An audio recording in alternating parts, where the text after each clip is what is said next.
रत्नैकल्पितमासनं हिमतले स्नानं च दिव्यम्बरं नानारत्नविभूषितं मृगमदां मोदाङ्कितं चन्दनं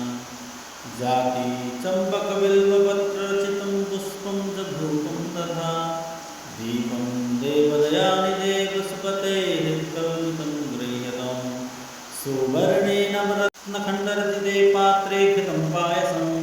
भक्षं पञ्चविधं पयोदधियुतं ब्रह्माफलं पानकं शाकानामयुतं जलं रुचिकरं कर्पूरखण्डोज्ज्वलं ताम्बूलं मनसा मया विरचितं भद्रापरोऽस्मि कुरु छत्रं चामरयोर्युगं व्यजनकं चादर्शकं निर्मलं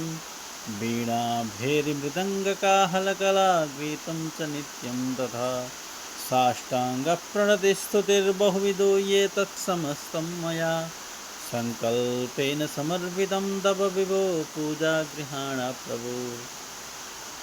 आत्मा त्वं गिरिजामतिसहचर प्राणशरीरं गृहं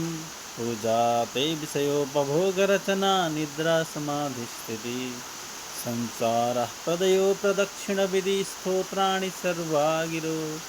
यद्यत् कर्म करोमि तत्तदखिलं शम्भो तवाराधनं करचरणकृतं वा कायजं कर्मजं वा श्रवणनयनजं वा मानसं वा अपराधं विहितमविहितं वा सर्वमेतत्क्षमस्व जय जय करुणार्धे श्रीमहादेव शम्भो।